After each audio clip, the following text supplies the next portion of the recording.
ketika kita menyamakan seorang presiden dengan Fir'aun, yang asosiasinya tentu orang memahami Fir'aun yang jahat. Fir'aun yang selama ini di dalam Al-Quran juga dijelaskan sebagai orang yang zalim, penindas, pembunuh bayi, peleceh kaum perempuan, penindas Bani Israel, dan dia mengaku sebagai Tuhan. Tentu banyak orang kemudian merasa menyayangkan, marah dan lain sebagainya, karena kok seorang MH Ainun Najib begitu emosionalnya menyamakan seorang presiden dengan sosok Fir'aun yang diasosiasikan sebagai sosok yang kejam itu. Ya, itu gegabah, dan kita tahu MH mengakui kesalahannya, dan dia mengaku kesambat. Sebetulnya tidak tepat istilahnya itu, mungkin karena terdorong oleh nafsu sehingga mudah mengeluarkan kalimat Fir'aun untuk sosok Jokowi, dan itu sama sekali jauh dari kepantasan. Nah, kalau melihat Pak Jokowi, emang Pak Jokowi mabuk-mabukan? Emang Pak Jokowi melakukan apa sesuatu yang melanggar syariat secara terbuka? Kan tidak. Bahkan ya kita tahu beliau dihormati oleh pemimpin-pemimpin di negara Islam yang lain, masuk ke dalam Ka'bah. Bahkan beliau juga kemarin mendapat hadiah masjid dari MBZ dan lain sebagainya itu. Beliau juga di Indonesia dekat dengan kalangan kiai, dengan kalangan tokoh-tokoh agama. Jadi sekali lagi itu kalimat yang dilontarkan oleh Cak Nun atau MH Ainun Najib itu sangat gegabah menyamakan seorang presiden dengan Fir'aun. Kalau udah menghina, jangankan presiden, siapapun, itu dosa kita menghina orang lain. Dan kalau orang yang kita hina itu sakit hatinya, itu berarti kita bertanggung jawab. Kalau dia tidak memaafkan kita, kita akan dituntut di akhirat nanti. Itu kalau kita mengaku orang beriman. Karena yang namanya orang beriman kan yakin akan kehidupan setelah kematian dan ada balasannya. Setiap perbuatan kita, kecil atau besar, akan dimintai pertanggungjawaban. Apalagi menyakiti orang lain. Nah, dalam hal ini menghina presiden tentu sangat dilarang gitu loh.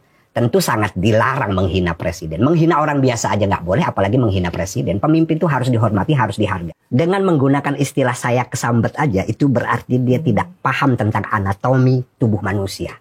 Padahal istilah kesambet, benci, orang apapun, suka, cinta, itu kan produk pikiran manusia sebetulnya. Apa yang dilakukan oleh MH itu sebetulnya adalah produk pikiran dia. Bukan. Kalau kesambet kan seolah-olah ada jin atau makhluk halus yang mempengaruhi dia sehingga dia mengucapkan itu. Padahal itu produk pikiran dia sendiri. Dengan mengucapkan saya kesambet, sebetulnya dia mengakui kesalahan tapi tidak mengakui bahwa kesalahan itu datang dari dirinya sendiri. Kalau saya pakai bahasa agama itu dipengaruhi oleh nafsu, gitu loh. Nafsu yang tidak terkontrol oleh cara berpikir. Nah, maka dari itu sebetulnya kalaupun dia minta maaf, ya memang sudah ada videonya. Memang saya juga lihat dia tidak menyebut meminta maaf pada Jokowi. Seharusnya ya dia sebut saja minta maaf. Karena ketika dia menyebut Fir'aun juga nama Jokowi, Jokowi jelas. Itu jelas disebut.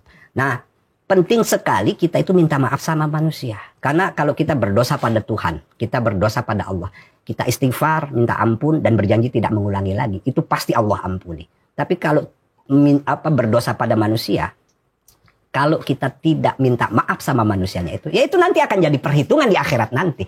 Bahkan dalam hadis Nabi ada orang yang bangkrut, walaupun ibadahnya bagus, tapi perilakunya terhadap manusia itu tidak bagus, akhirnya pahala ibadahnya itu diambil. Membayar kezaliman yang pernah dia lakukan kepada orang lain. Nah, bangkrutlah dia, habis pahalanya. Mau masuk surga, akhirnya masuk neraka dulu. Ini penting sekali diingat. Sehingga ya kalau kita punya salah sama orang lain ya minta maaf lah. Jadi ini juga penting ya secara teologis. Jangan dikira ketika kita sudah minta ampun sama Allah, kemudian kesalahan kita terhadap manusia akan ikut diampuni. Oh, nggak bisa begitu. Ada jalurnya masing-masing gitu loh. Minta maaf pada manusia itu penting. Makanya di Indonesia itu kalau lebaran kita kan ada halal bihalal. Meminta maaf satu sama lain. Itu sesuatu yang sangat baik. Karena kita tidak tahu mungkin ada kesalahan yang kita sengaja ataupun yang tidak kita sengaja. Apalagi yang disengaja. Didengar oleh banyak orang gitu. Kadang-kadang orang itu ada istilah maling teriak maling gitu loh. Copet teriak copet. Maling teriak maling gitu loh. Copet teriak copet dan lain sebagainya. Ada kekurangan, oke, gitu loh. Kita bisa perbaiki. Ayo kita perbaiki bersama-sama. Jangan kemudian menuduh orang sedemikian parah